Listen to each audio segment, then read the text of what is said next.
They were young, experienced, and knew these mountains better than most. 3 days in the Colorado backcountry, planned down to the last detail.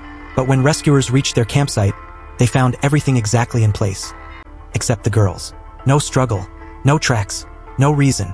For 5 years, the mountains held their silence, until a hunter's dog unearthed something buried deep in the soil, and with it, the truth no one was prepared for. Two friends, 19, seasoned on switchbacks and summer storms, stepped into the Colorado high country with the easy confidence of people who knew where their feet belonged. Their names were Iris Jansen and Quinn Walsh. On the trail register at the pass, their handwriting slanted upward, the way excited voices do. The date was Monday, August 13th. A 3-day loop. One established campsite the first night, a push over the ridge the second, and out by Wednesday before the weather turned. They packed like people who respected mountains. Stove, fuel, 2 bare canisters, paper maps folded to the creases they needed, a water filter purged and repacked after a kitchen test that morning. First aid rolled tight, headlamps with fresh batteries taped to the straps so they wouldn't knock loose. The satellite messenger, orange, scuffed, and resented, clipped high on Iris's pack where it could see the sky. They were not running away. They were not careless. They were young, strong, and happy, and that is sometimes dangerous enough. The trailhead lay at the end of a gravel road that wore the dust of ranch trucks and Forest Service rigs. A wind moved through the pines in long, lonesome sentences, and the air smelled like resin and cold water. They shouldered the weight. The first miles were familiar. Switchbacks braided through lodgepole and aspen, a creek riding alongside like a companion that didn't need conversation.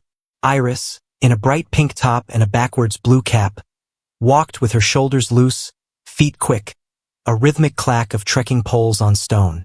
Quinn kept a steadier pace, neon green cap tugged low, scanning sky, slope, map, calibrating. They had done this before. They would do it again.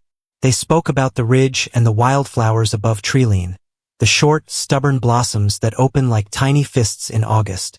They talked about Quinn's brother leaving for Boise in the fall, and about the cinnamon rolls at the cafe in town. They were exactly the kind of hikers everyone wants to meet in the backcountry. Cheerful, prepared, and kind to strangers. A family coming down told them about a marmot that had stolen a granola bar at lunch. Quinn laughed. Iris promised the marmot a trial by jury if he tried it again. By afternoon, the trail thinned and the trees retreated, leaving the sharp geometry of granite and sky. The wind came harder at elevation, sharper, carving sound into the landscape. Their campsite, a small, flat pocket of ground near a creek, waited where the map said it would, a place worn soft by other tents and other July nights. They set up neatly, stakes straight, guy lines clean, food hung right. If there is a grammar to wilderness routines, they spoke it fluently. The satellite messenger blinked a steady heartbeat once they checked in. Monday, 6:18 p.m. coordinates aligned with the plan. Back home, 2 kitchens lit up with relief. For Lena Petrovich, Iris's mother, Monday night settled into ordinary. She rinsed blueberries, scrolled the weather, and paused at the photo she'd taken 2 days earlier on the preparatory day hike. 2 girls at an overlook, hair thrown back by wind, laughter caught mid-flight. She allowed herself to believe the week would keep its shape. For Patrick and Marla Walsh, the neon cap in that same photograph made their daughter easy to find in any crowd. Quinn's idea of a joke and a safety measure wrapped into one. They left the porch light on anyway. You do that. You know it doesn't help. You do it anyway. Tuesday's first light unzipped the tent. They brewed coffee that made the whole world smell like the word morning. The plan called for a ridge walk to a small tarn cupped in a bowl of talus, blue as a bruise on a map. The air looked clean enough to drink. Before they left, Iris flipped open a slim regional guidebook. Alpine flora, late summer bloom windows highlighted with small yellow tabs. "We'll find the sky pilot," she said, tapping a photo of violet petals that looked like something a painter would have to apologize for. Quinn raised an eyebrow. "Quick detour," Iris promised, grinning. "No marmots will be incriminated." They debated the big packs. The ridge was close. The weather read benign. Bring water, snacks, filter, layers, headlamps. Leave the heavy things leaning against the log. The satellite messenger, still clipped to Iris's shoulder strap, sat for a moment in her hand. We'll be back before noon, Quinn said. Iris set the device down on a flat stone near the fire ring and said, We won't need it for a loop right above camp. One choice among thousands of normal choices. Harmless until it isn't. They zipped the tent. They tightened laces. They stepped away from the circle of canvas and cord that meant home for the night. There is a point in every hike where the human world unthreads. The noises you didn't notice. Traffic far off, a radio murmuring, someone's dog. Fall behind the trees, and the country you're in speaks at a lower frequency. Their boots met damp duff. A jay scraped once and then vanished into fir shade. The creek kept saying the same thing it had said for centuries. By 9 the sun was clean and high and the day bright enough to make you squint. The ridge shoulder pulled up like a curtain. They worked across it the way good partners do, one leading on the steeper pitches, one setting the metronome on flatter ground. They pointed out blossoms that matched the book. King's crown like dark rubies. Paintbrush stabbing red through green. Moss campion clinging to rock as if the wind itself were a rumor. Noon came and passed. The tarn should have been a mirror in the bowl, but bowls fold into bowls up there, and distance becomes a trickster. They were not lost. Not yet. The line to camp was simple. Down the chute, follow water, stay to the right. But chutes braid and snowfields linger in August where the map says they do not. The sky bunched small clouds over the western range and stretched their shadows long. At 1:14 p.m., a pair of hikers on the lower trail thought they heard laughter echoing off granite and then nothing but wind. At 3:27 p.m., a thin cloud moved and that wasn't a cloud. It was a sheet of mountain weather, the kind that arrives like a door closing in a quiet house. The wind sharpened. The light went colorless. Loose rock shifted under a careless boot somewhere no one would later be able to draw on a map. Back at camp the creek continued, indifferent. The bare canisters were unbothered. The tent lines hummed a little when the gusts came through. In the evening, nothing moved except the small indicator on the satellite messenger, which blinked the message it always blinked. I am here. I am here. I am here. Wednesday morning, the parents were not yet worried. Teenagers stretch plans. Hikers linger where the good vistas are. Phones die. People forget to call. By late afternoon, worry stood up in the room and would not sit down. Lena logged into the account tied to the messenger, the way you do when you want proof that your fear is an exaggeration. The interface breathed up a map of the region. The last ping held steady over Monday's campsite.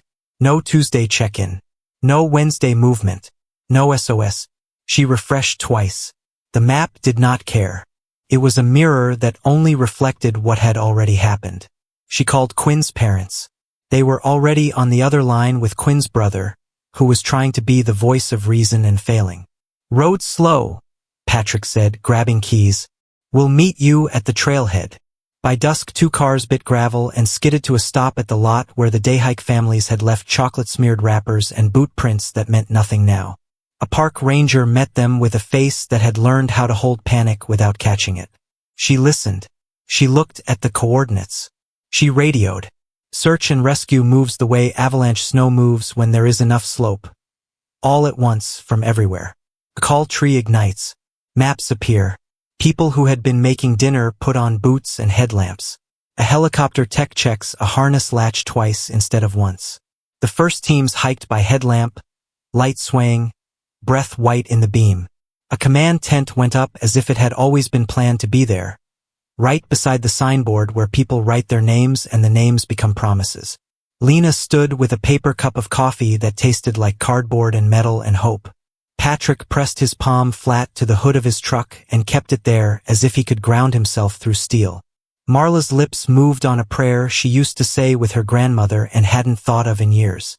Night turned the mountains into silhouettes of themselves, huge, blank, and too quiet. Not long after midnight, the SAR hasty team reached the coordinates. The radio clipped to the commander's vest crackled once and then steadied. Voices softened to the pitch people use around sleeping children and the newly dead. A pause. Then the words every parent fears for their precision.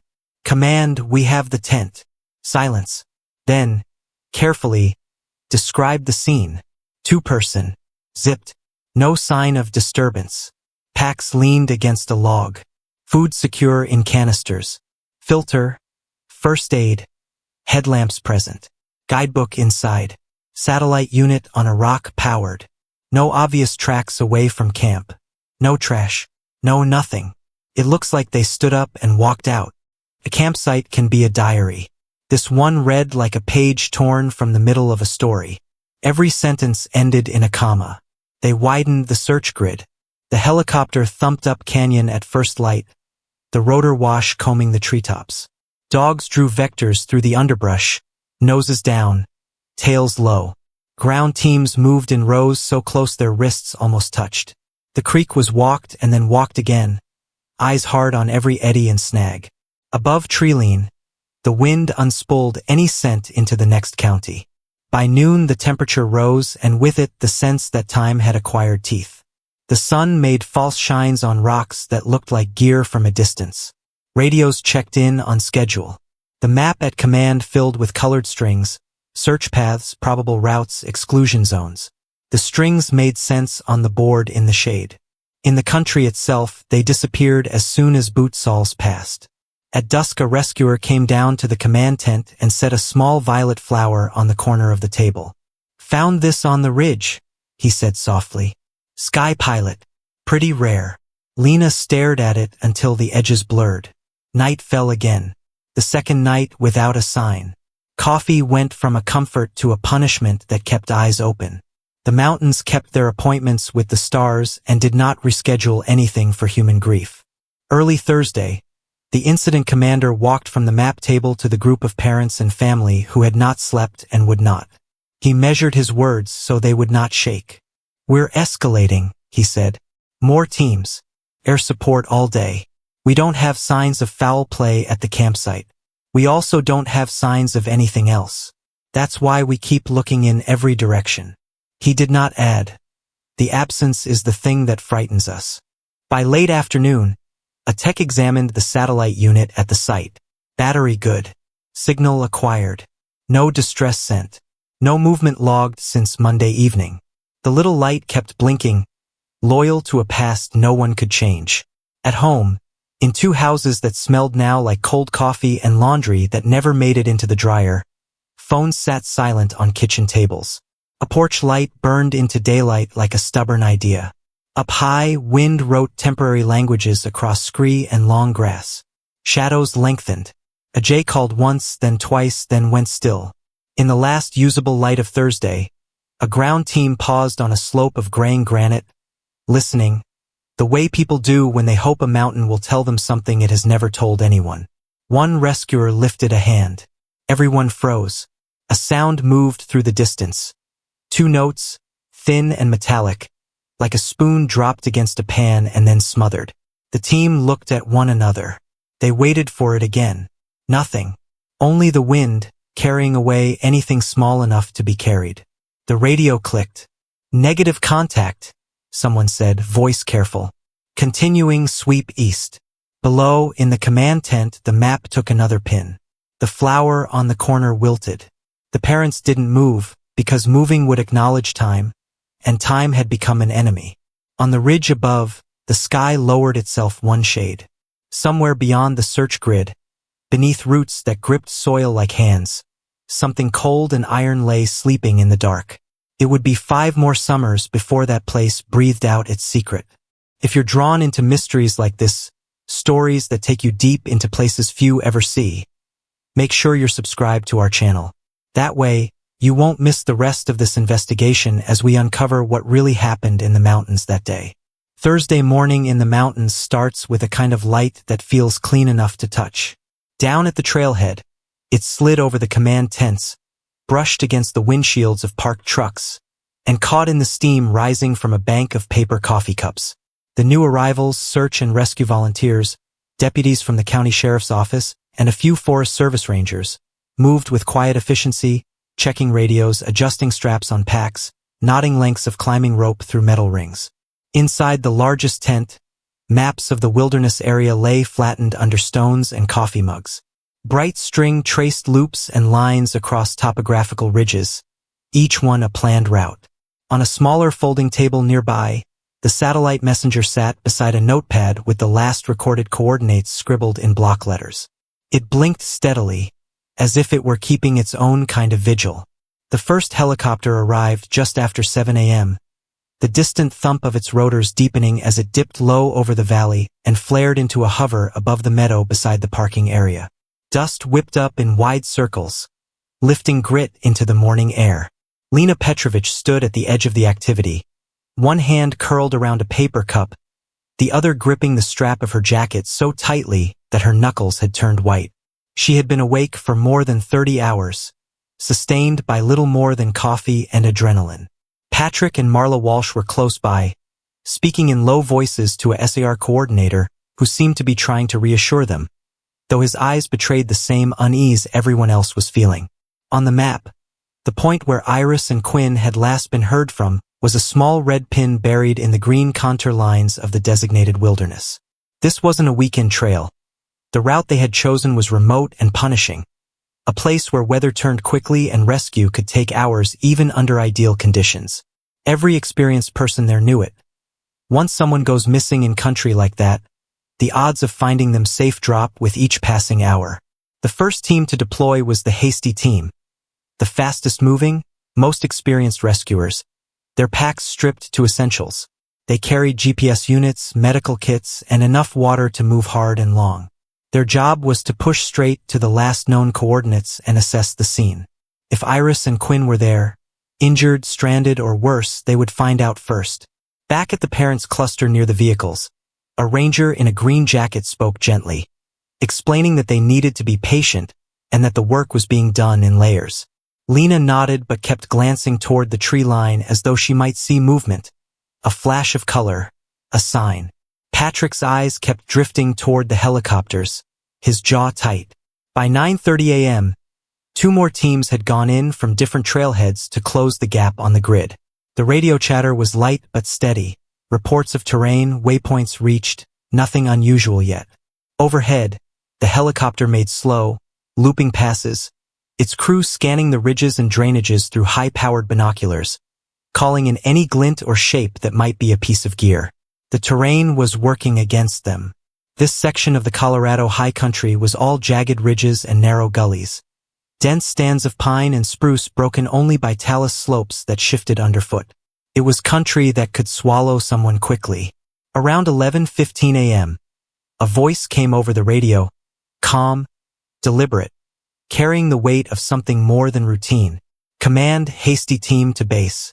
We've reached the coordinates. We have the campsite in sight. A beat of silence followed. Then the SAR commander leaned toward his radio, thumb on the transmit button. Copy that. What's the situation?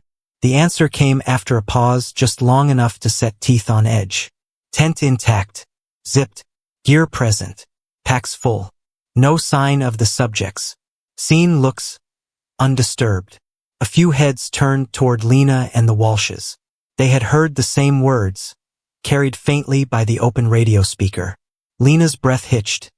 Patrick put a hand on her shoulder without looking at her, his eyes still fixed on the command tent.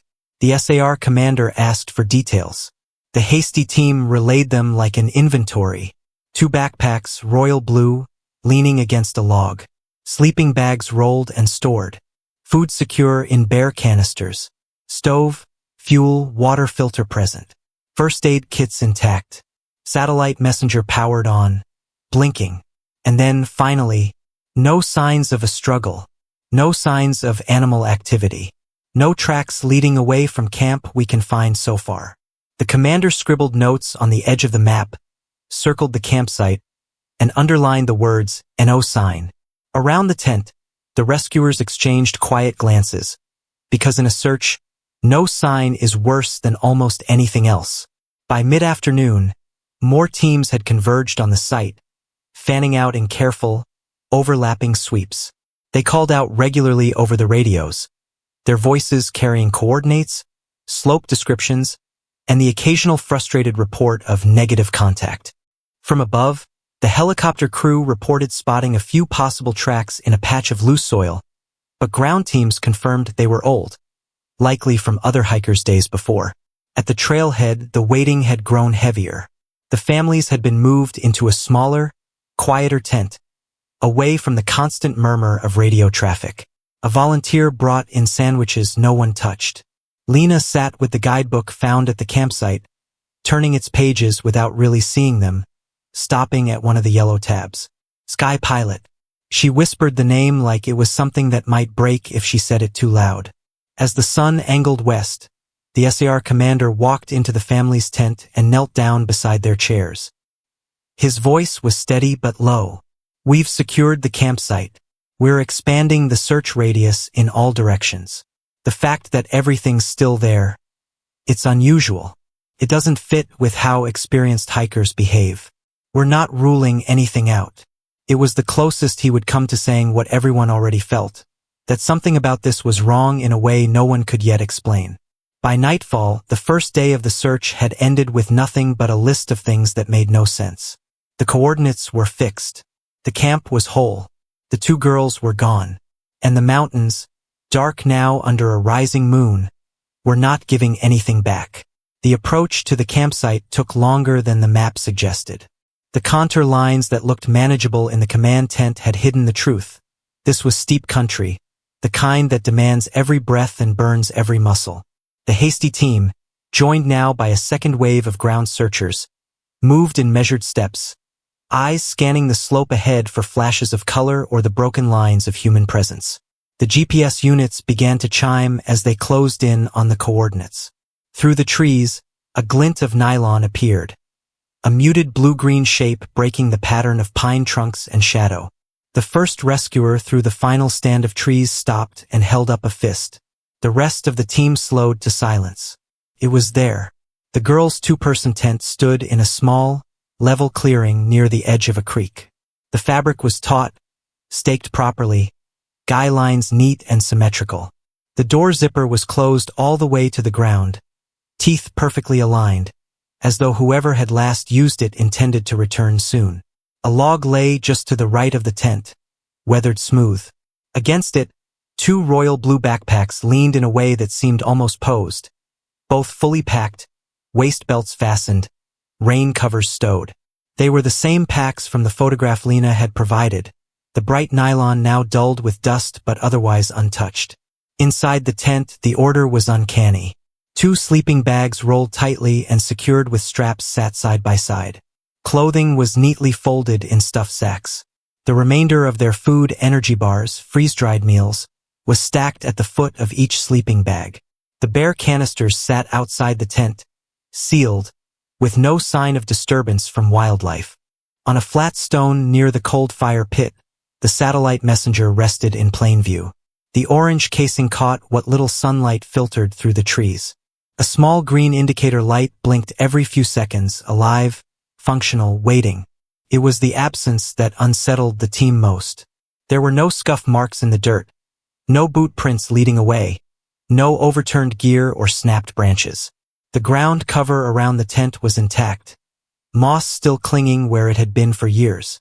No signs of struggle, no signs of panic, no blood, no shredded fabric or claw marks that might indicate an animal attack. One of the SAR techs walked slow circles around the perimeter, his eyes on the forest floor. He crouched once, brushed aside a small patch of pine needles, then shook his head and kept moving. It was as if Iris and Quinn had stood up from the log, zipped the tent behind them, and stepped into the trees without a sound. The guidebook on alpine flora lay just inside the tent door. Several pages were marked with small yellow tabs, each one showing a photograph and description of rare wildflowers that bloomed in late summer. Sky Pilot, King's Crown, Alpine Forget-Me-Not, all species known to grow on the higher slopes near their camp. The presence of the book introduced the first working theory. Maybe they'd left camp for a short, light hike, just enough to spot a few blooms on a nearby ridge. If that was the case, it explained the gear left behind. But it didn't explain why they hadn't returned. A medic checked the fire pit.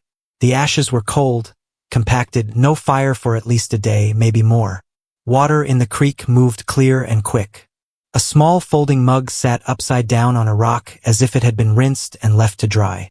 The SAR commander, now on site, stood with arms crossed, his gaze moving from the tent to the tree line and back again.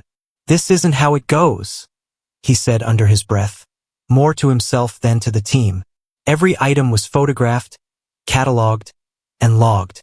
The tent was opened only enough to capture images of the interior before it was zipped shut again. The packs were weighed, both still heavy with supplies.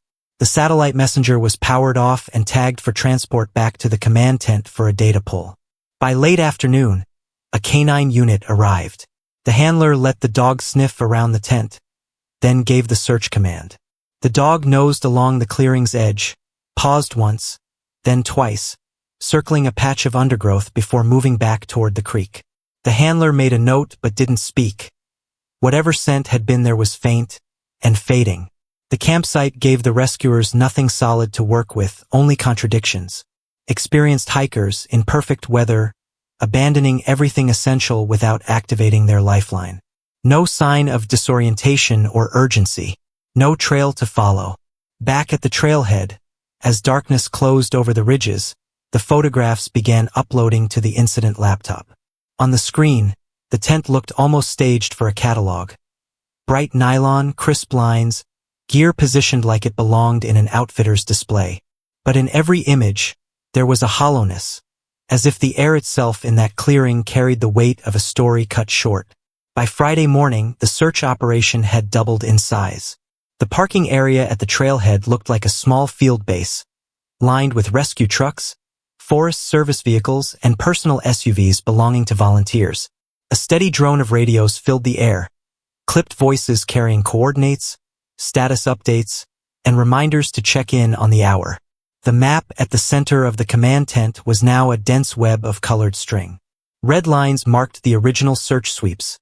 Yellow traced the expanded radius. Blue indicated aerial survey paths from the helicopter crews. The campsite sat at the middle of it all like a pin driven into the heart of the wilderness, with no lines leading away that meant anything. Theories swirled as quickly as the morning wind. To some in the SAR teams, the neat campsite suggested a voluntary departure, perhaps a short exploration gone wrong. To others, the absence of any trail led to darker possibilities. Someone encountering them on the ridge, an accident concealed in some unreachable crevice, or even a third party luring them away. Late that morning, a voice cut into the radio chatter with the first flicker of something that felt like momentum. "Command, we've received a call from town. Store owner claims possible sighting of 2 young women matching the description of our subjects." The room froze just long enough for the words to sink in. The call had come from a small outdoor supply store about 30 miles from the trailhead. According to the owner, a pair of women, one in a bright pink top, the other in a neon green cap, had entered the shop on Tuesday afternoon, the day Iris and Quinn were last known to be at their camp. They appeared agitated, spoke in hurried tones, and were seen stepping outside to argue near an old, rusted pickup truck. The report was specific enough to warrant immediate action. Within minutes, 2 deputies and an investigator from the sheriff's office were on their way to interview the store owner. The possibility that the girls had made it out of the backcountry and into danger somewhere else was unsettling, but it was a possibility. At the campsite, the teams kept working. The canine unit attempted another run from the tent's perimeter, but again the scent trail dissipated within yards. The handler suspected that if the girls had left camp, they might have crossed a rocky stretch or a section of fast-moving water, terrain that erases scent quickly. Back in town, the store owner, a wiry man in his 50s with a quick, restless manner, retold his sighting with conviction. "They were jumpy," he said, leaning on the counter, kept looking over their shoulders. "One of them slammed the door when they went outside, and that's when I saw the truck." He described the truck as an older model pickup, dark red or brown, with rust along the wheel wells. The driver, he thought, was a man in his 40s, wearing a faded ball cap pulled low. He couldn't make out a license plate. The deputies took his statement, collected security footage from the shop's grainy camera system, and promised to follow up. Back at the command post, the families were briefed cautiously. Lena's hands trembled when she heard the description of the pink top. "That's her," she whispered. Patrick asked if they'd checked the footage yet, his voice tight with something between hope and fear. Hours passed while the investigators reviewed the video frame by frame. At first glance, it did appear to show two women entering the store in clothing that matched Iris and Quinn's descriptions. But the footage was blurred, the faces indistinct.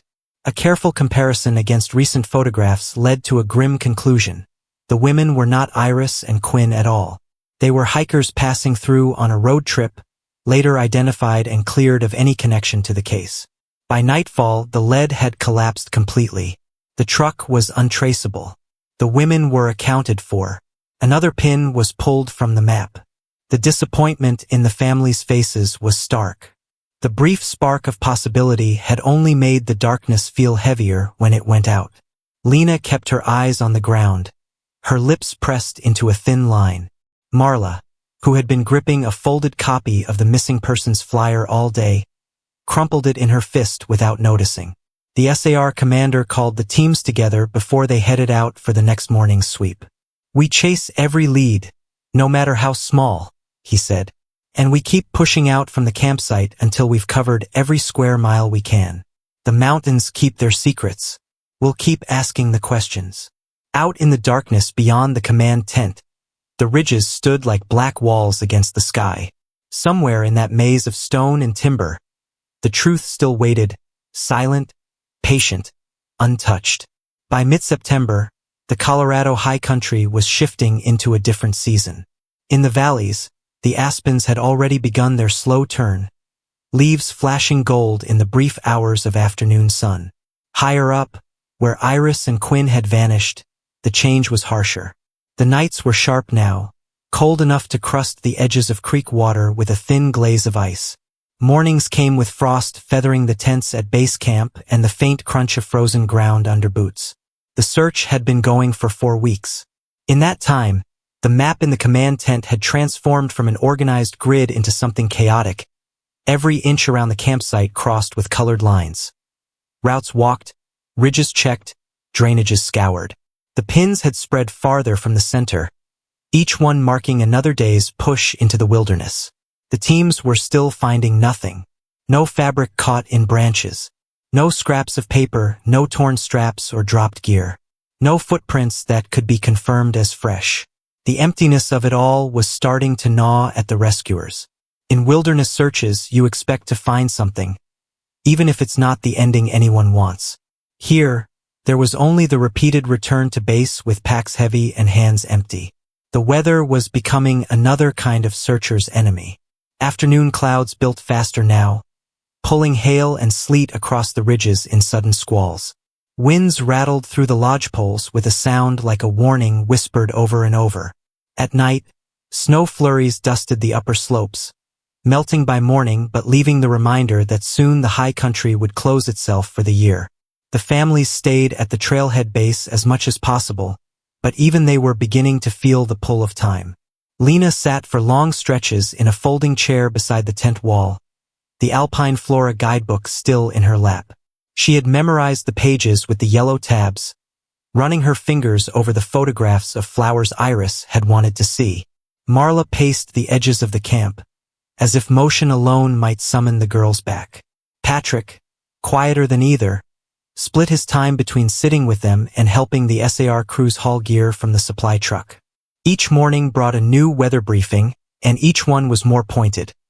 Snow accumulation in the next week was likely. Once the snow came heavy, aerial searches would be useless, and ground searches would risk avalanches in certain drainages. The SAR commander knew the timeline. So did the parents.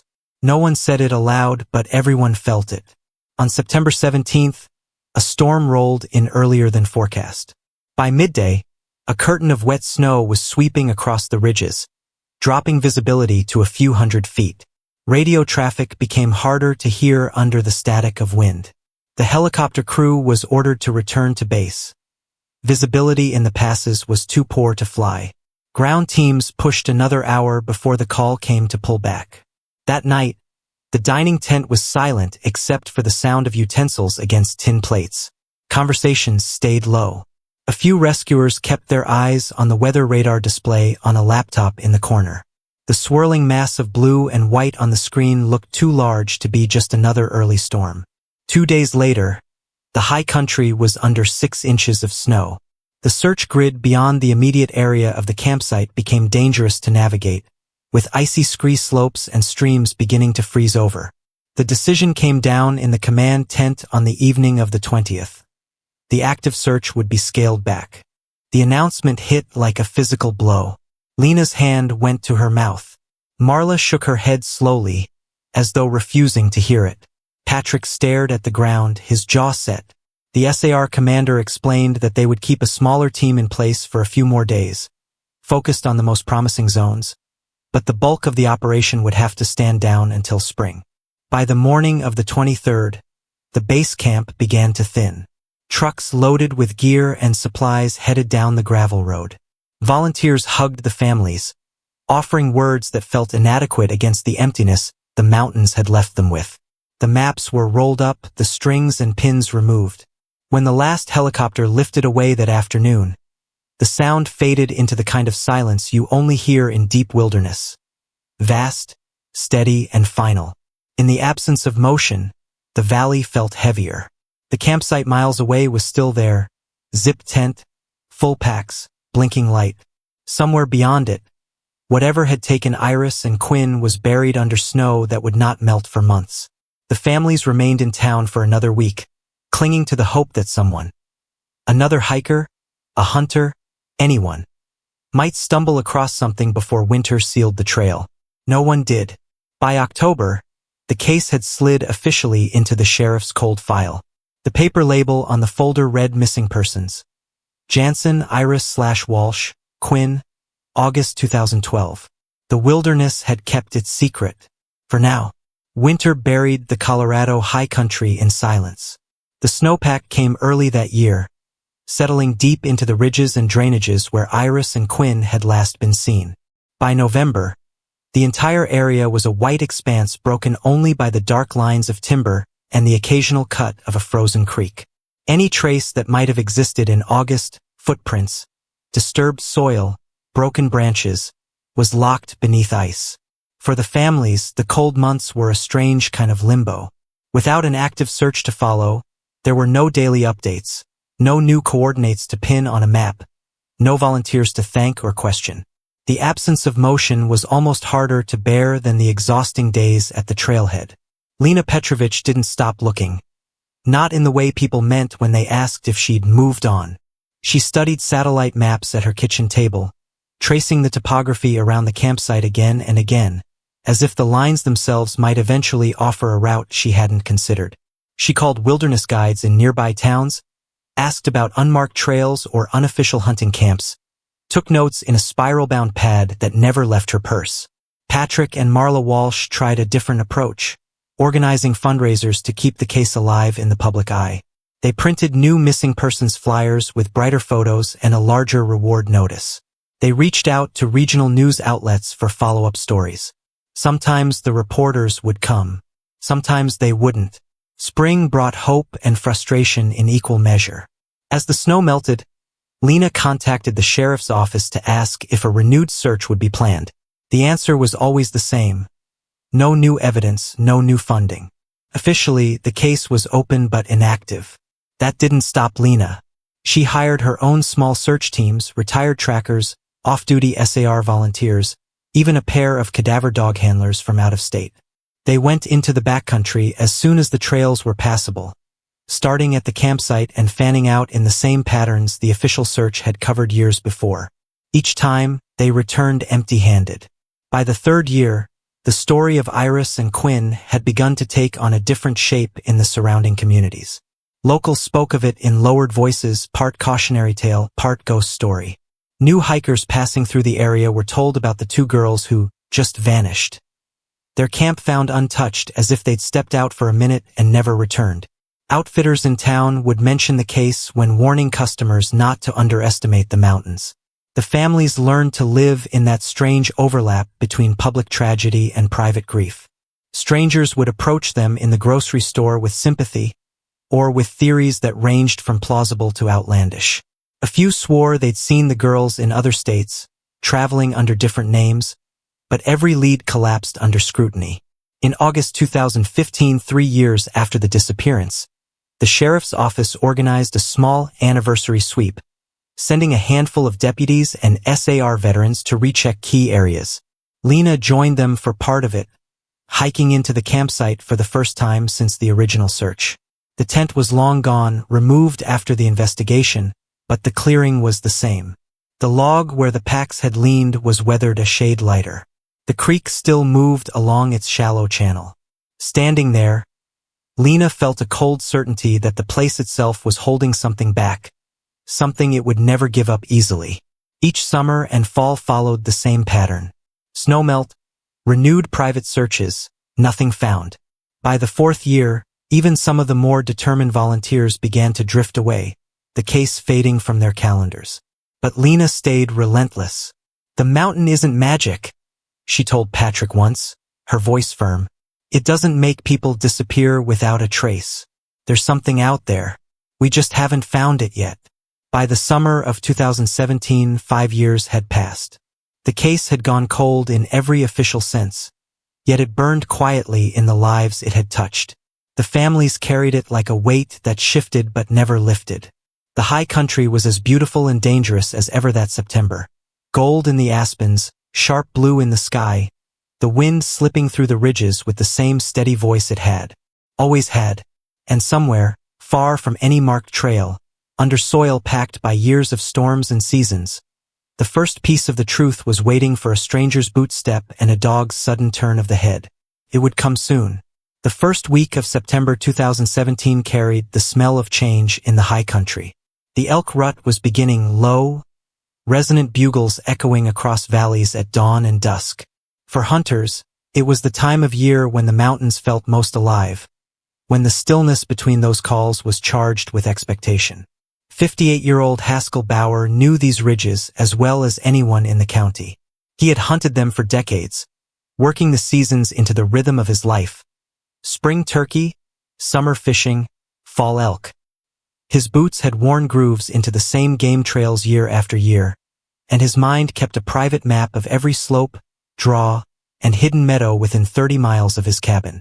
That morning, Haskell set out before sunrise, his breath a pale ghost in the crisp air.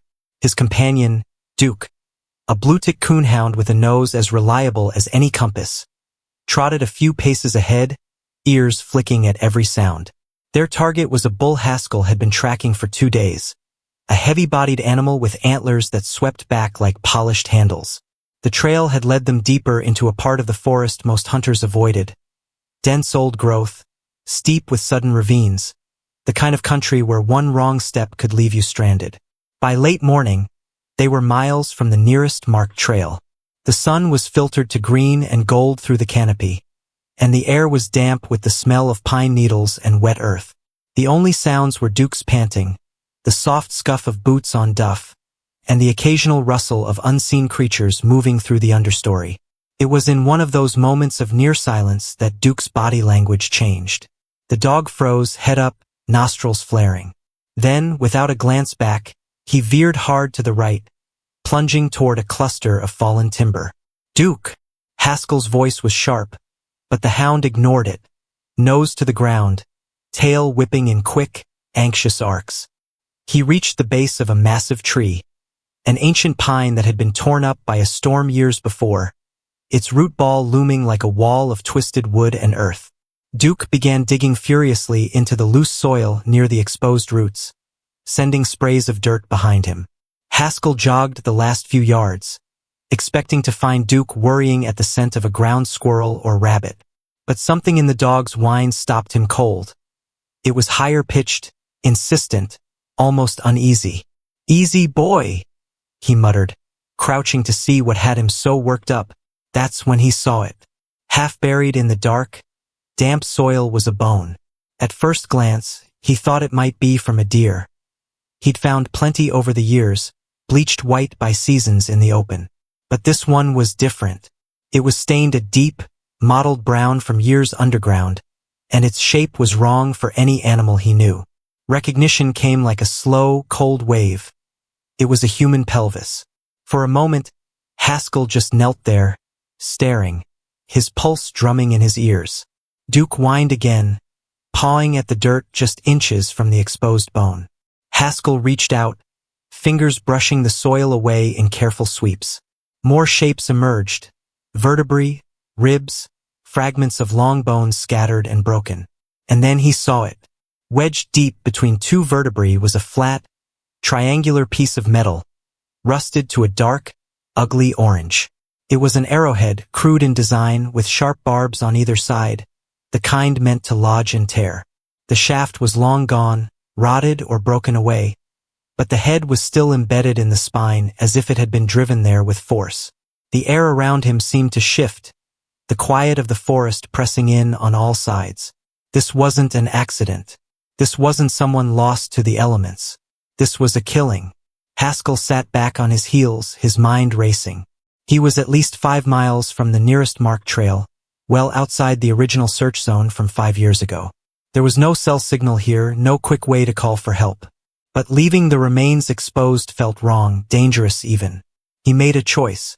Pulling off his jacket, he wrapped the section of spine with the arrowhead still lodged in it, tucking it carefully into his pack.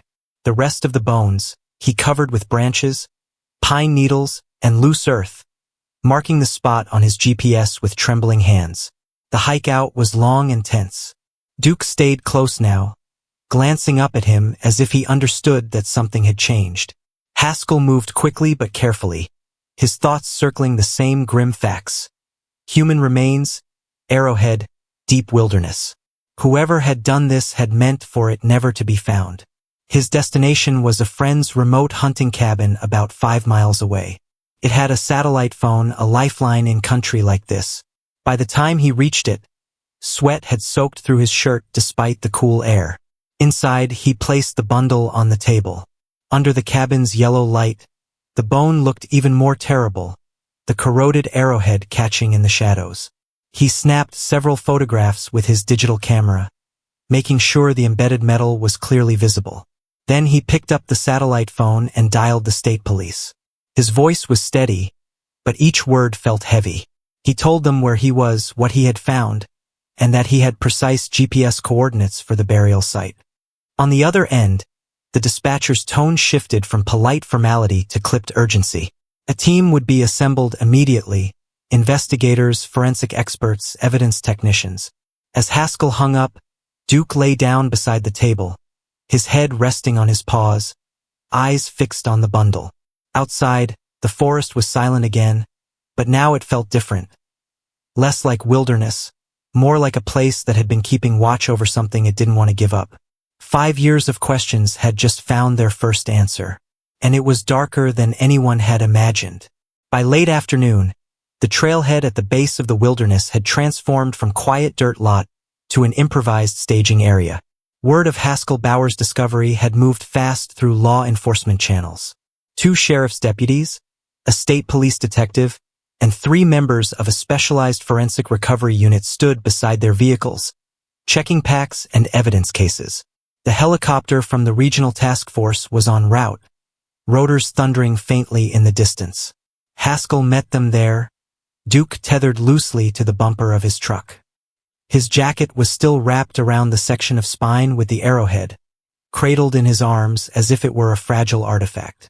The detective, a tall, angular man named Calder, asked him to place it on a sterile evidence sheet laid out across the tailgate of a pickup.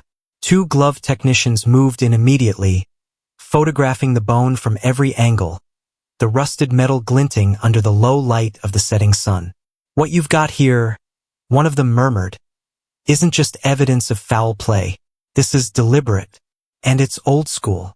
Haskell gave his account in clipped, precise sentences. He described the exact location, the overturned pine with its exposed root ball, the scattered bones still in the soil. He handed over his GPS unit, coordinates already saved. Calder nodded once, then began issuing orders. Half the team would fly in with him to the site at first light, the other half would hike in from the closest access point to create a secure perimeter. That night, Haskell drove back to his cabin with Duke, but sleep didn't come. His mind kept circling the image of that arrowhead buried in bone, and the thought that whoever had loosed it had walked away into the same quiet forest he'd hunted all his life. At dawn, the helicopter roared over the ridge, banking low toward the clearing where Haskell had made his discovery. From above, the terrain looked impenetrable, dense stands of pine broken by knife-edged ravines, rock slides frozen mid-collapse, and the long shadows of old-growth trees that had been standing before the Civil War. This was not country you stumbled into by accident. The landing zone was nothing more than a flattish patch of grass 50 yards downslope from the overturned pine.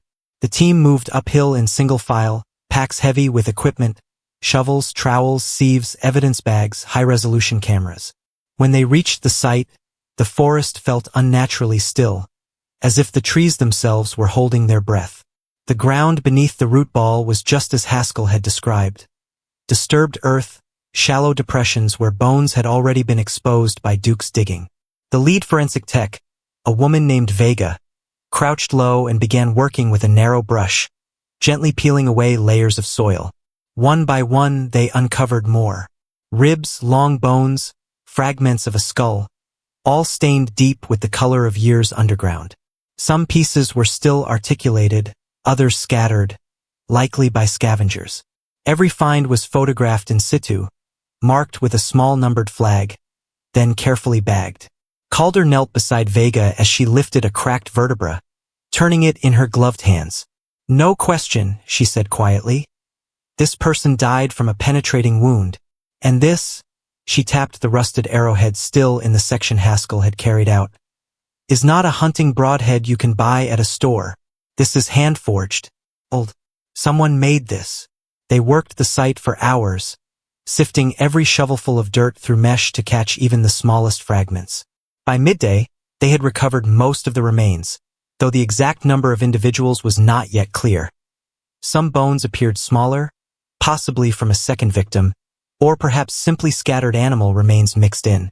That uncertainty hung heavy in the air. When the remains were finally packed for transport, Calder stood and surveyed the perimeter.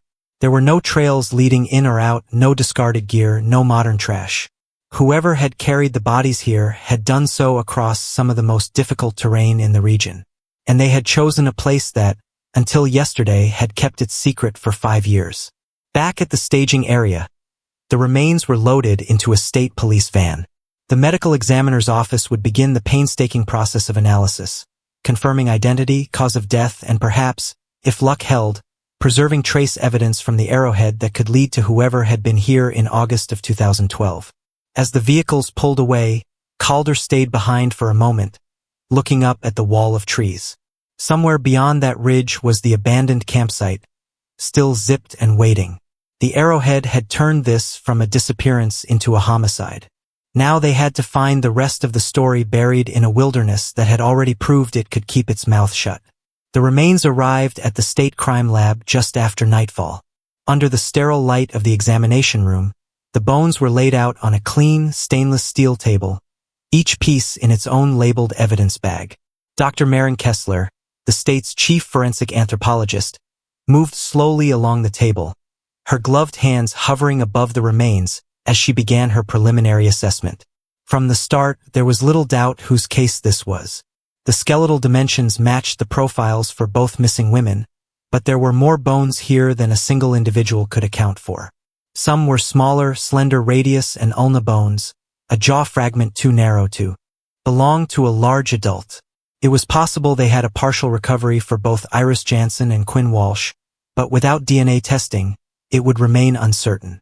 The arrowhead drew immediate focus. Removed from the vertebra, it was still jagged despite the rust, its edges crude but deliberate. Dr. Kessler turned it over in her hands, her brow furrowed. "This isn't commercial," she told Detective Calder. "No standard dimensions, no manufacturer's stamp. It's blacksmith work, or maybe custom forged for hunting. You don't see barbs like this anymore. Not in anything legal." Calder took that to the small task force assembled to reinvestigate the 2012 disappearance. In a conference room lined with corkboards, the old case file had been exploded into a wall of photographs, maps, and timelines. The bright summer image of Iris and Quinn at the overlook was tacked high in the center, surrounded by search maps, campsite photos, and the last known GPS ping from the satellite messenger. The 5-year-old witness statements were read aloud, each detail weighed for relevance in light of the new discovery. The false lead about the supply store sighting was dismissed again, though Calder noted the detail about the rusted pickup. It now felt less random. Someone in a vehicle like that could have been in the backcountry then, off-trail, unseen. They built a fresh suspect list. Most of the names were locals known to live or work near the search area. Trappers, seasonal guides, a few fringe survivalists who had reputations for keeping to themselves in the wilderness. One name drew longer discussion: Evan Holt, a reclusive man in his late 40s who had been questioned briefly in 2012 after hikers reported a tense encounter with him near a remote trail junction. At the time, there had been no evidence to tie him to the disappearance, and Holt had claimed he hadn't been near the campsite. But he had a background in primitive hunting techniques, forging his own arrowheads and knives. Holt's name went on the board in red marker. Meanwhile, the lab began the slow work of DNA extraction. Bone samples were sent for testing against the genetic profiles provided by the Jansen and Walsh families during the original investigation. Matching would take days, possibly weeks, but Calder knew the results would either confirm their worst fears or leave them in an even stranger limbo. Out in the field, 2 investigators retraced Haskell's route to the burial site, documenting every step. They noted game trails, choke points in the terrain, and a possible approach route from the south that avoided the main ridges. It would have been brutal to haul bodies that way, but not impossible for someone accustomed to carrying heavy loads in the mountains. The next step was to return to the original campsite. The team hiked in with fresh eyes, guided by the old GPS coordinates. The clearing was as it had been left after the first search, empty now, but the shape of the site was still there, an outline pressed into the ground by the weight of that first mystery. Calder stood in the center, imagining the 2 girls packing for a short hike, leaving their packs against the log. The tree line was close here, the forest pressing in with a density that swallowed sound. A person could disappear within 10 steps if they moved the right way. Calder marked the direction that led toward the ridge and, eventually, toward the area where Haskell had found the remains. It wasn't a straight line, but the general bearing matched. Back in town, Lena and the Walshes were briefed on the discovery. Calder was careful with his words. Remains had been found. There was strong reason to believe they belonged to their daughters, and foul play was now confirmed. The arrowhead detail was kept private for the moment. Too specific, too raw. Lena's face was pale but set in determination. "Then you know," she said quietly. "You know someone did this." Calder nodded. "We're going to find out who." That night, alone in his office, Calder went over the case board one more time. The lines between the 2012 timeline and the 2017 discovery were still too thin. Somewhere in that 5-year gap was the key. Someone who had been in those mountains, someone who thought the wilderness would keep their secret. The arrowhead sat in an evidence bag on his desk, the barbs catching the light when he moved. In the quiet, it looked less like a relic and more like a signature. One that could still lead them back to the hand that had made it. The first frost of October crisped the edges of the pine needles underfoot as Calder and 2 members of the investigative team set out before sunrise. They weren't headed for the marked routes on the Forest Service maps. Their focus was on something older, unofficial tracks used by trappers, illegal poachers, and the few survivalists who treated the wilderness as their personal territory. Haskell Bauer had mentioned them in passing during his interview. Narrow footpaths that branched off known trails and seemed to go nowhere, but which old-timers swore could take you deep into pockets of the mountains that outsiders never saw. Calder knew from experience that the people who used those trails often knew how to vanish in them. They carried only what they needed for a full day in unforgiving terrain, cold weather layers, GPS units, climbing rope, and a case of evidence markers. One of the team members, Ranger Dana Schultz, had worked the 2012 search and remembered certain unsearched drainages simply because they'd been considered too dangerous for the dogs and too far off-route to be relevant at the time. The first few miles were silent except for the crunch of frost under boots. Then, Dana pointed to a faint depression in the ground, just wide enough for one person to walk. "There," she said. The trail was almost invisible unless you knew what to look for. A scuffed line where the duff was thinner, low branches broken at shoulder height. They followed it in single file, ducking under leaning trunks and pushing through tangles of willow and alder. The air grew colder as the path sloped into a shadowed ravine. Quarter mile in, they reached the first sign that someone had been here for more than just a passing hunt. A length of rusted snare wire looped around a sapling, the bark grown over part of it. It had been there for years. The deeper they went, the more the trail opened in places, suggesting repeated use. In one such clearing, Dana stopped abruptly and crouched. Half buried in the dirt was a short length of dowel, carved and sanded smooth. She lifted it carefully. "Arrow shaft," she said quietly. No arrowhead, but the dowel's taper and the faint grooves near one end suggested it had been designed to hold a point. Calder photographed it in place before bagging it. Another 2 miles brought them to the edge of a rocky shelf. Below, hidden from above unless you were right on top of it, was a small bench of flat ground tucked between boulders. The access was narrow, barely wide enough for one person to squeeze through, and the spot was shielded from wind and sight lines. They descended and stepped into the clearing. At first, it looked like just another patch of ground. Then the details emerged.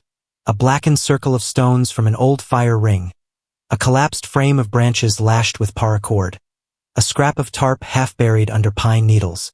Near the fire ring lay a dented metal pot and an empty can with no label, its rim cut clean as if with a hunting knife. But it was what Dana found at the far edge of the camp that made them all still. In the shadow of a boulder was a low wooden box, its boards nailed roughly together. When Calder pried it open, the hinges groaned. Inside, wrapped in oiled cloth, were 5 arrowheads, nearly identical in size and shape to the one found lodged in the human spine. All were rusted, their barbs sharp and cruel, each clearly handmade. Calder held one up to the light, the serrated edge catching the cold morning sun. "These aren't souvenirs," he said. "They're inventory." The camp was photographed from every angle. Soil samples were taken from under the box. The arrowheads were logged, wrapped, and sealed in evidence bags. By the time they finished, the temperature had dropped and a thin mist was curling into the ravine. The hike back was quiet, the weight of the discovery settling over them. This wasn't just a random cache. This was a work site, a place someone had used and trusted enough to leave their weapons behind. And given the age of the arrowheads, it could very well have been in use the summer Iris and Quinn vanished. That night, in the incident room, Calder laid the arrowheads on the table beside the one from the remains. The match was unmistakable, same steel, same crude forging, same jagged barbs. Whoever had killed those girls had been here and had made these. The suspect list narrowed to a handful of people known for primitive hunting in the region. One name, written in red on the board, stood out again. Evan Holt. He'd lived off-grid for years, often in camps like this, and was known to forge his own weapons. Calder drew a circle around the name and underlined it twice. Now they had a trail, not just in the forest, but straight into someone's world. The conference room at the sheriff's office was small, its walls lined with corkboards, maps, and grainy surveillance stills from a dozen dead leads. A pot of stale coffee sat on the counter, untouched. The late afternoon light slanted in through the blinds, striping the table where Lena Petrovich sat with her hands clasped so tightly her knuckles were white. Beside her, Patrick and Marla Walsh leaned forward, their faces drawn, eyes searching the detective for some shape of certainty. Calder didn't rush. He placed a sealed evidence bag on the table and left it there for a moment. Inside, rusted steel gleamed under the fluorescent lights, barbed edges catching like teeth. "This," he began quietly, "was found in a hidden camp about 3 miles from where the remains were buried. There were 5 of them, all handmade, all matching the one embedded in the spine." Lena stared at the object, her breathing shallow. Marla blinked hard, as if the sight of it was almost physically painful. "So you're saying?" Patrick's voice faltered. Calder nodded once. "It means the arrowhead wasn't random. It was a signature. And whoever made these had a base of operations in those mountains." He stepped to the board on the far wall, where the suspect list had been trimmed down to just 2 names. One was crossed out, The other, Evan Holt, was circled in red. Calder tapped it with the end of a marker. Holt is a recluse, lives mostly off the grid. He's known for primitive hunting, making his own weapons, living out of temporary camps. He's also been known to get aggressive if people wander into what he sees as his territory. Patrick's jaw tightened. You talked to him before? In 2012, briefly, Calder said. Some hikers reported an unsettling encounter with a man matching his description. He denied being near the area where Iris and Quinn were camping. At the time, we had nothing tying him to the girls. Lena's voice was low, steady. But now you do. We have circumstantial evidence, Calder said carefully. Arrowheads matching the murder weapon, found in a place he likely used. We can't yet put him with your daughters on that trail, but it's enough to push for a search warrant on his property, and to bring him in for questioning if we can find him. The room was silent for a moment, the only sound the faint hum of the air vent overhead. Then Marla leaned forward, her eyes wet but unblinking. If you find him, if you prove it was him, what happens to him out there? Calder didn't look away. If he's out there and he resists, he'll get whatever the law and the situation dictate. But we need him alive if we want the whole truth of what happened. Lena's fingers tightened around the edge of the table. She had imagined, in countless sleepless hours, a faceless shadow in the trees, someone who had stepped out of the wilderness and taken her daughter. Now that shadow had a name and it felt like a fresh wound. Calder slid a printed map toward them, marked with a series of red dots leading from the hidden camp toward a remote section of forest in the next county. If he's following his old patterns, this is where he'll be before winter. We'll have trackers on him within the week. Patrick exhaled slowly, the sound halfway between relief and dread. So this is it. We're finally closing in. Closing in, Calder echoed. But not closed. These mountains have a way of hiding people, especially someone who knows them as well as Holt does. This won't be easy. The meeting ended without a hug, without any words of comfort.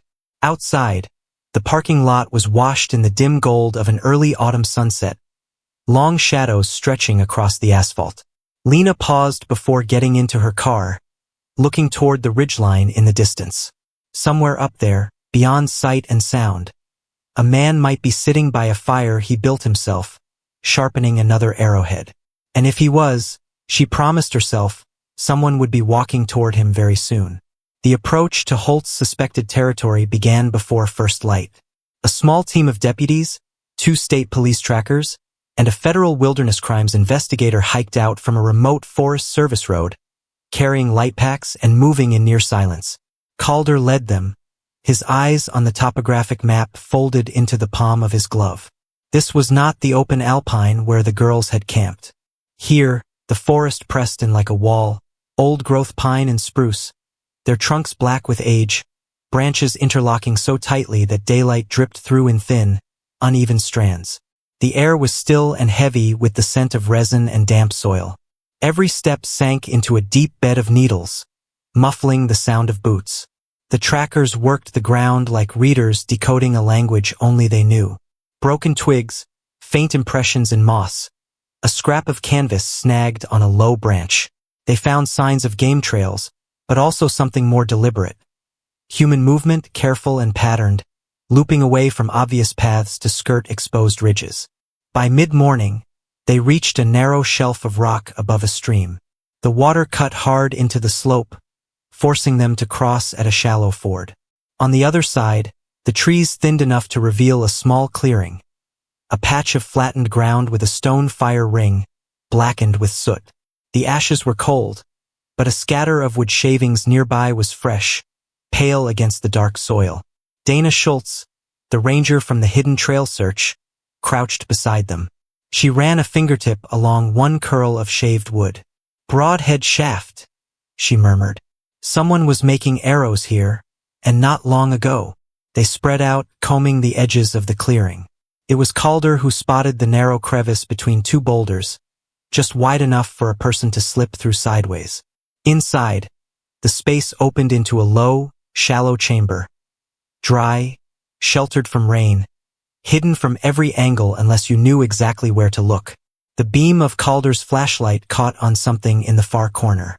He stepped closer and saw a faded nylon daypack, the kind small enough for a short hike, propped against the rock wall. It was coated with a fine layer of dust, but the zipper pulls were intact. He pulled on gloves before unzipping it. Inside were items that didn't belong to any man living alone in the wilderness. A women's fleece jacket in bright pink, still smelling faintly of cedar smoke. A compact camera, dead from years without use.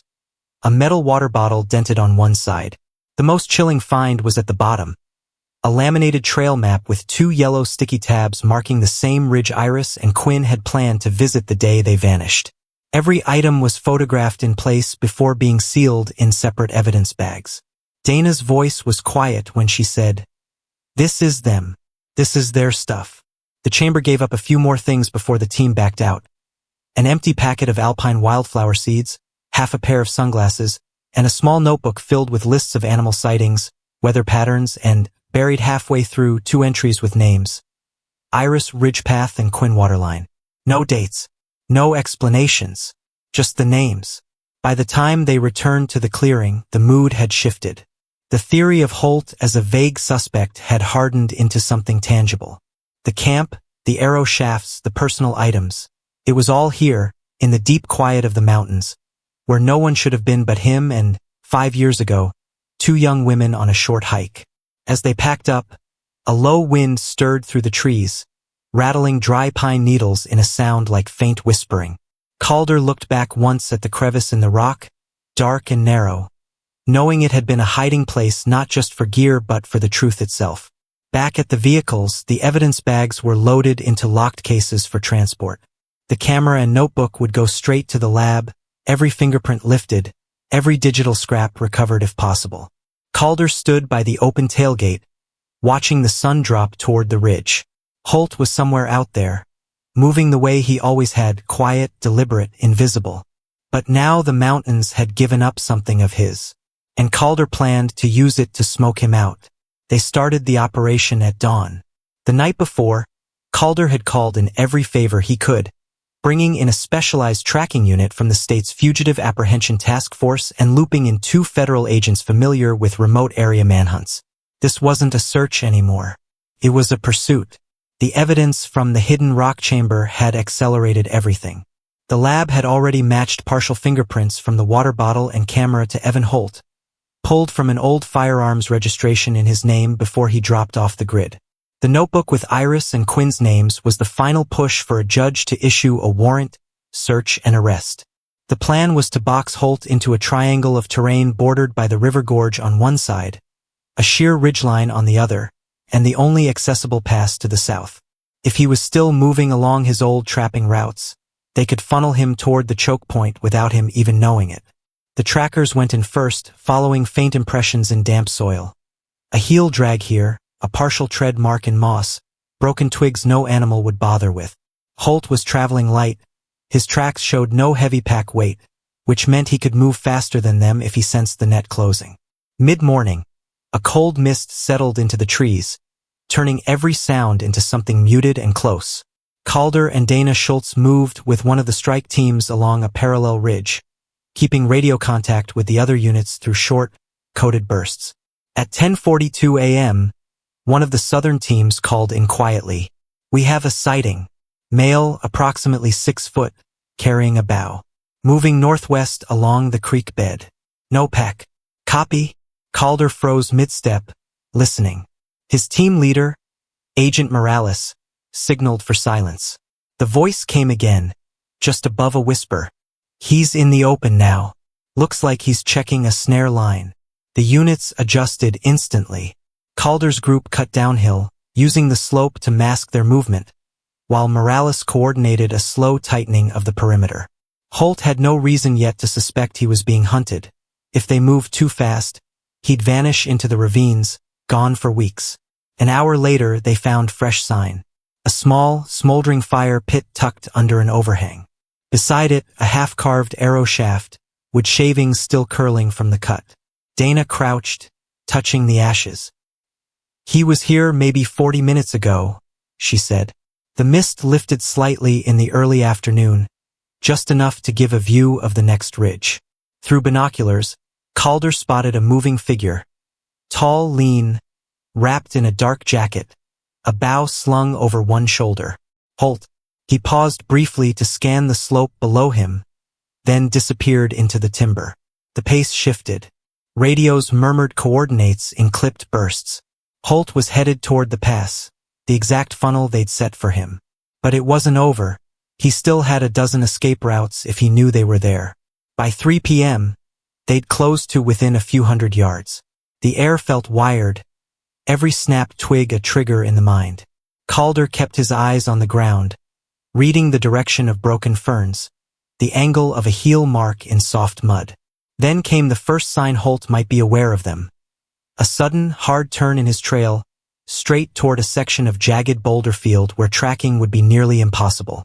Morales made the call, split the team, one group to shadow from above, the other to circle wide and block the far end. Calder went with the upper group, heart pounding, lungs burning as they scrambled over rock slick with lichen. The radio crackled in his ear. Visual. He's at the choke. Stand by.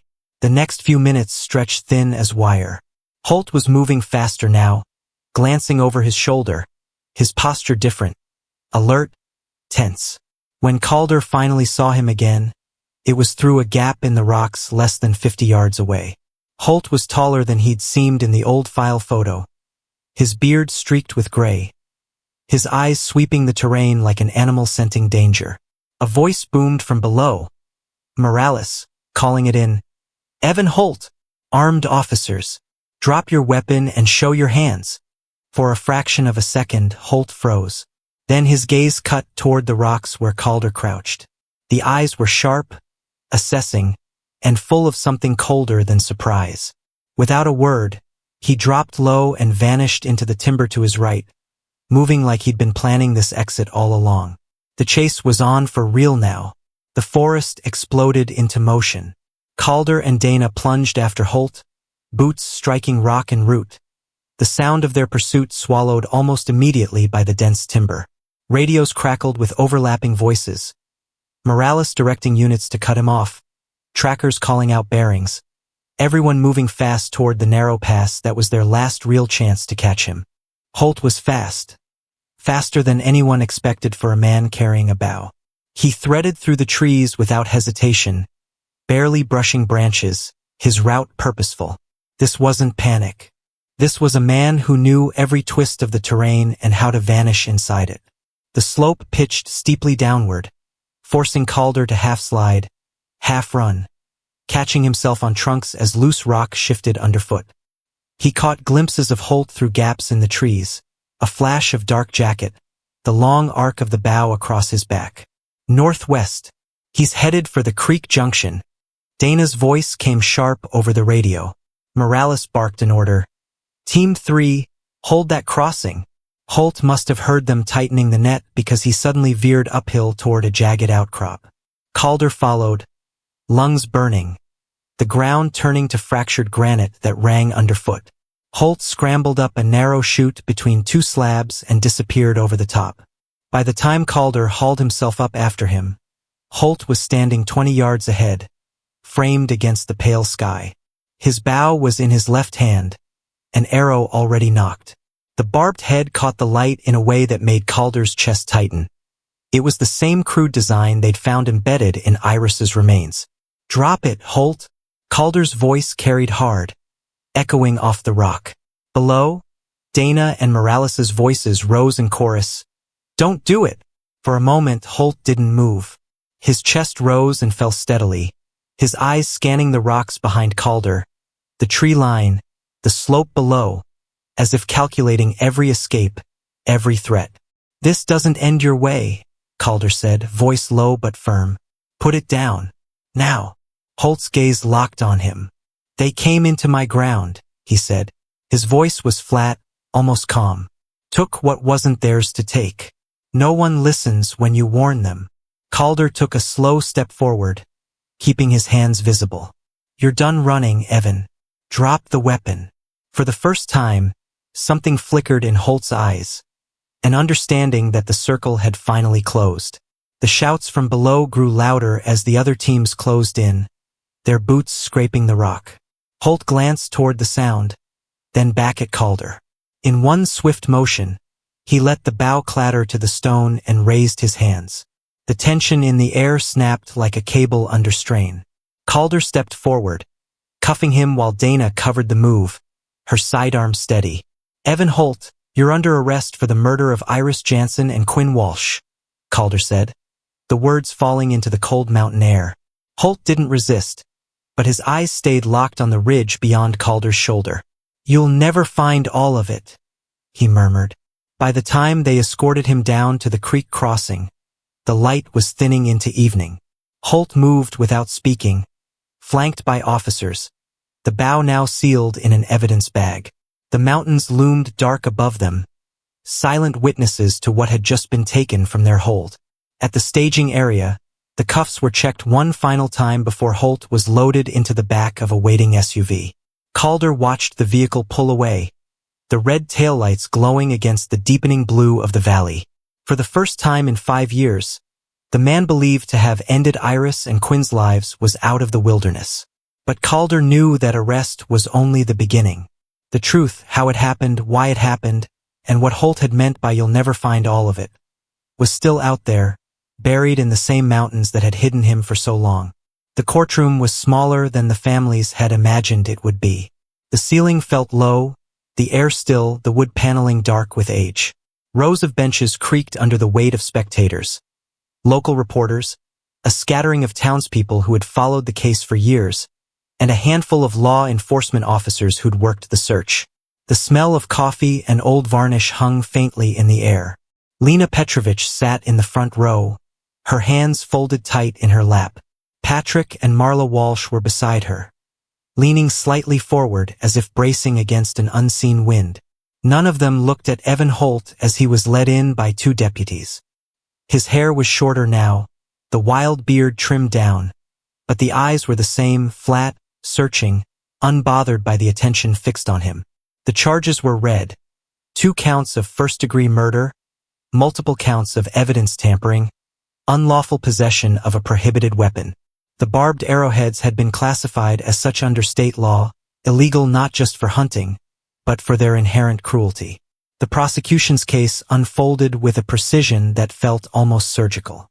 Calder took the stand, walking the jury through the discovery of the remains, the arrowhead embedded in the spine, the hidden camp, and the cache of matching weapons. Forensic experts followed, explaining in clear, clinical terms how the metal composition of the arrowheads matched not just each other, but scrap steel found at Holt's off-grid forge. The most haunting moment came when Dr. Maren Kessler described the wounds. Her voice was steady, but she didn't soften the facts. The trajectory of the arrow, the likelihood that it had been fired from close range, the lack of defensive injuries suggesting the victims hadn't seen it coming. A murmur rippled through the room when she confirmed the remains were those of both Iris and Quinn. Holt's defense was thin, a claim of circumstantial evidence, no direct witnesses, the possibility that someone else had used his camp. But each argument collapsed under the weight of physical proof. The notebook with the girls' names, the fleece jacket, the trail map with the yellow tabs, all recovered from Holt's hidden space, all tied back to the victims. Lena testified near the end. She spoke not about the evidence, but about the last time she saw her daughter Saturday, August 11, 2012, on that preparatory hike. She described the photograph she'd taken, the one now part of the case file, and how the smile in it was both a comfort and a knife. Her voice broke only once when she said, "She promised me she'd be careful. She kept that promise." He broke it. The jury deliberated for less than 4 hours. When they filed back in, the foreman's voice was firm. Guilty on all counts. Holt's expression didn't change as the verdict was read, though a slight twitch passed through his jaw when the judge sentenced him to life without parole. Outside, the press clustered in the cold air on the courthouse steps. Cameras clicked as Lena and the Walshes stood together, speaking briefly to reporters. "This doesn't bring them back," Marla said, her voice steady despite the rawness in her eyes. "But it means he can't hurt anyone else. And that matters." The trial's end didn't erase the shadows. The mountains still loomed on the horizon, their slopes holding whatever pieces of the truth Holt had kept for himself. Calder knew there were questions unanswered. What exactly had happened in those final hours, and what Holt meant when he'd said you'll never find all of it. In the weeks that followed, the personal items recovered from the rock chamber were returned to the families.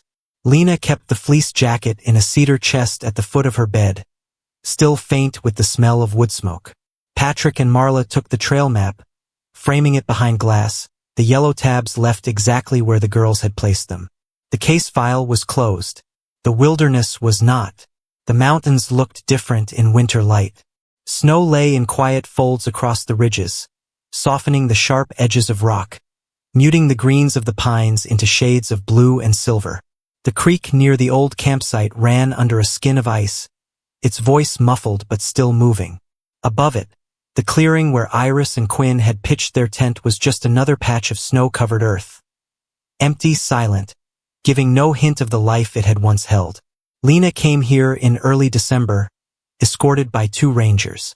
She stood at the edge of the clearing, her boots sinking into snow, and looked at the spot where the log had once propped up 2 royal blue packs. The tent was gone. The gear was gone. But in her mind, she could still see it exactly as it had been described. The neat zippers, the folded clothes, the blinking light of the satellite messenger. She didn't speak for a long time. When she did, it was barely above a whisper. This is where they still are in my head. Not in the courtroom. Not in the photographs. Here. A few miles away, on a high ridge, Patrick and Marla placed a small memorial plaque into the earth, secured between 2 flat stones. It bore only the girls' names and the year they vanished. They didn't want it to say in memory of because that felt like closing a door they weren't ready to shut. The wind moved over the ridge as they worked, carrying the faint scent of pine pitch. For Calder, the case lived on in a different way. Back at his desk, the arrowhead from the spine sat in its evidence bag on a shelf reserved for closed cases. He'd been offered the option to transfer it to permanent storage, but he left it within reach, a reminder that even the most silent terrain can speak, if you know where to listen. Holt's conviction had brought a measure of justice, but the mountains kept their secrets. The path the girls had taken that day, the exact moment their lives had crossed with his, the minutes or hours before the end, those remained beyond reach, hidden under the same canopy that had sheltered Holt for years. As winter deepened, fresh snow erased the last footprints from the season. The ridge where the sky pilots bloomed in late summer would be bare and wind-scoured until the thaw. And when the thaw came, the flowers would open again. Small, stubborn flashes of violet against the rock, blooming whether anyone was there to see them or not. Somewhere in the quiet between the wind in the trees and the movement of the water, the mountains carried what was left of the story. Not all of it, never all of it, but enough to remind anyone who came here that nothing, not even silence, lasts forever. Justice came, but answers did not. The mountains gave up a killer, yet kept pieces of the truth locked in their shadows. Somewhere along those ridges, the final moments of Iris and Quinn's lives remain untold, carried only by the wind and the turning seasons. If the story stayed with you, subscribe and join us here, where we continue to follow the trails that lead into silence, and sometimes out again.